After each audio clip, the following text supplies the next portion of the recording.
देवेंद्र फडणवीस तू मनोज जरांगेच्या नादी लागला, मी शेतकऱ्याचा पोरगा आहे, तुला पुरून गावात पसंत नाही द्या. सदाभाऊ खोत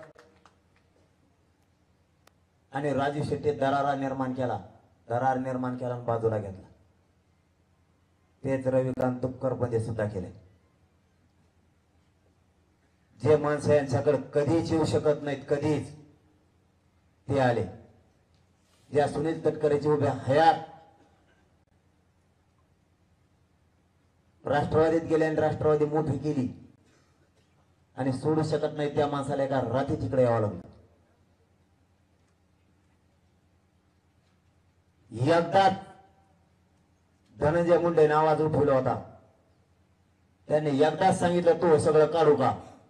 आणखीन धनंजय मुंडे बोलला नाही, कारण सगळ्याला माहिती हे मध्ये टाकते. मी आज फक्त सत्य बाहेर पडायसाठी बोललोय. यांना सगळ्याला विरोध करणार आहे मी, उद्यापासून पुन्हा करणार आहे. उदाहरण म्हणून तुम्हाला सांगतो, त्याचा नाही ऐकल्यावर काय होतं. मी त्याचा केलेला अभ्यास एकनाथ शिंदेचा सुद्धा सांगणार, अजितदादांचा सुद्धा सांगणार, सुट्टी कोणालाच नाही माझ्याकडे. त्याच्याबद्दल केलेला अभ्यास. त्यांनी हे लोक मुंबईत फिरले आणि यांना सगळी ताकद पुरवली, पोलीस यंत्रणा पुरवली, मीडियाच्या बांधावर प्रचंड दबाव आणून त्यांनाही दाखवायला लावले. सगळे मराठ्यांचे आमदार सुद्धा आजूबाजूने फिरले. त्यांनी एकच विडा उचलला नसता. तो जर म्हणला तर कोणीच बोलू शकत नाही, कारण पाथर्डीचा एका माणसाने सांगितलंय तो बाबा देवेंद्र फडणवीसच्या बंगल्यावर 20-19 तारखेला खाली आलेला आहे वरून. त्याच्यामुळे तो जर म्हणला तर ह्या राज्यात देवेंद्र फडणवीस साहेब जर म्हणला तर काहीच होऊ शकत नाही राज्यात, काहीच. हे जे चाललंय तर त्याच्या जीवावर चाललंय आणि त्याचा न ऐकल्यावर काय होतं ते सांगतो तुम्हाला. जो माणूस स्वतःचा कधीच पक्ष सोडू शकत नाही त्याच्यात धक्का पक्ष सोडायची वेळ नको राहिली. त्याच्यातलं एक उदाहरण सांगतो. एकनाथ खडसे साहेब कधीच भाजप सोडू शकत नाहीत, कधीच. सोडायची वेळ आली कधीच. विनोद तावडे साहेब कधीच बाहेर जाऊ शकत नाहीत, पक्ष सोडून जावं लागलं दिल्लीला. नाना पटोले साहेब कधीच भाजप सोडू शकत नाही, सोडावं लागलं.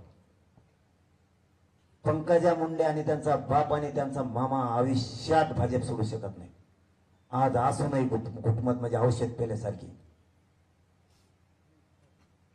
मला कुठे यायचं हे तुम्हाला सांगतो. मला यांचं काय होतं याच्याशी देणं घेणं नाही. देवेंद्र फडणवीस काय चीज आहे आणि मराठी एक झाले त्यांना काय देव करायला निघाला हे मला तुम्हाला सांगायचं आता.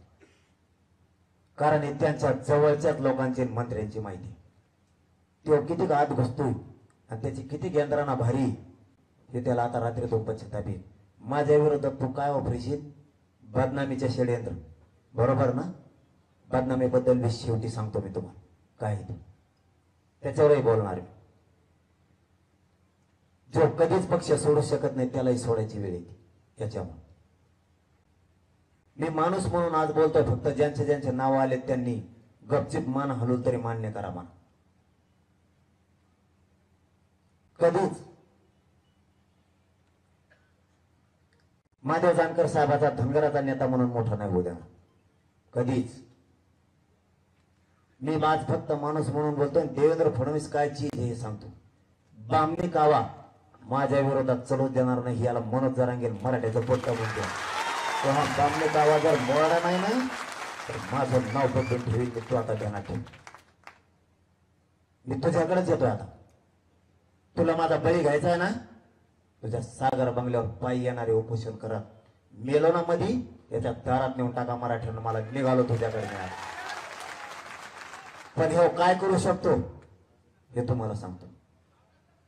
हे काय करू शकतोय हे तुम्हाला सांगायला लागलो. याला मी सांगतो याला पक्षाकडे ओढू नका. मी सांगतो याला पक्षाकडे घेऊ नका. कधीच आयुष्यात जीव जरी गेला फासावर जरी लटकेलं तरी प्रफुल्ल पटेल राष्ट्रवादी सोडू शकत नाही. एवढा धाक भरेला जेलचा की प्रफुल्ल पटेलाला राष्ट्रवादीत यावं लागलं, त्या काँग्रेस भाजपमध्ये यावं लागलं. मी माणूस म्हणून तुमच्याशी आज बोलतोय.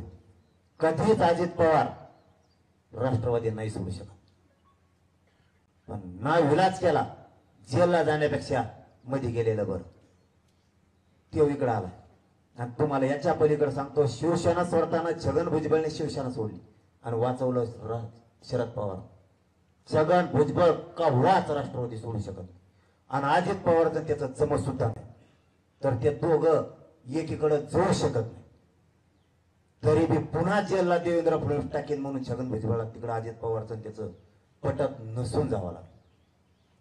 एकनाथ शिंदे साहेब कव्हा शिवसेना सोडू शकत नाहीत. बाळासाहेब ठाकरेचा विचार कधीच ना विलाजानं त्यांना तिकडं माघारी जावं लागलं. आता तुम्हाला याच्या पुढचं सांगतो. अशोक चव्हाणांच्या घरात 3दा मुख्यमंत्री पद दिले बापासह. कव्हाच काँग्रेस सोडू शकत नाही तो, कव्हाच. पण जावं लागलं. आता मला एक प्रश्न पडलाय, तो ज्यांना जेलला पाठवलं ह्या पुऱ्याला, हे तो ह्या पक्षात आल्यावर कस काय चांगले झाले. आणि मला निष्ठा सोडायला लावून 10% तो घ्यायला लावणार, मग मी चांगला होणार आणि आरोप बंद होणार ना. कर तुला आरोप करायचे तर मी मराठ्यात सोडित नाही, कर तुला काय करायचं मग वाकडं. म्हणजे त्यांच्या दोरीत मला आणून बसतो. तुला आरोपात घेरी, मुंबईत सगळ्या यंत्रणा तुझ्या विरोधात बसवली, त्याला सगळ्या यंत्रणा उपलब्ध करून दिल्या. तुला घेरणार, एकतर समाजावरची निष्ठा सोडून 10% मान्य कर, नाही तर तुला घेरून संपवणार. मी मरायला तयार आहे. का करतो तू देवेंद्र फडणवीस? तू मनोज जरांगेच्या नादी लागला. मी शेतकऱ्याचा पोरगा आहे. तुला पुरून गावात पसंत नाही द्या. सदाभाऊ खोत आणि राजू शेट्टी दरार निर्माण केला आणि बाजूला घेतला. तेच रविकांत तुपकर सुद्धा केले.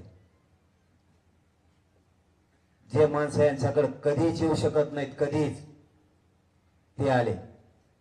ज्या सुनील तटकरेची उभ्या हयात राष्ट्रवादीत गेले आणि राष्ट्रवादी मोठी केली आणि सोडू शकत नाही त्या माणसाला एका रात्री तिकडे यावं लागलं. एकदा धनंजय मुंडे आवाज उठवला होता. त्यांनी एकदाच सांगितलं तू सगळं काढू का. आणखीन धनंजय मुंडे बोलला नाही, कारण सगळ्याला माहिती हे मध्ये टाकते. मी आज फक्त सत्य बाहेर पडायसाठी बोललोय. यांना सगळ्याला विरोध करणार आहे मी, उद्यापासून पुन्हा करणार आहे. पण सत्य सांगायला लागलो. ज्यानं खरं भाजप मोठं केलं त्याची पुरीची आज काय दशा आहे पंकजा मुंडेची. ज्याला चालता सुद्धा येत नाही, पुरा अंग मोडलं, त्या एकनाथ खडसेंनी भाजप उभा केलं, त्यांची आज परिस्थिती काय. याचा जर नाही ऐकलं तर ह्यो मानावर उलट टाकतो आणि ते तेवढा मायावर असला. सगळ्या सोयऱ्या म्हणजे ओबीसीतून मागणी बंद करायची, नाहीतर याला बदनाम करायला चार बाजूने घेरायचं. हे राज्य देवेंद्र फडणवीस चालवतो ना, एकनाथ शिंदे चालवतो ना अजित पवार चालवतो. त्यांनी सांगितल्याशिवाय इथं काहीच होऊ शकत नाही. राजकारणातील प्रत्येक अचूक बातमीचे सर्वात आधी अपडेट्स मिळवण्यासाठी सरकारनामाच्या सर्व सोशल मीडिया प्लॅटफॉर्मला लाईक, फॉलो आणि सबस्क्राईब करा. तसंच सर्व नोटिफिकेशनसाठी बेल आयकॉन प्रेस करायला विसरू नका.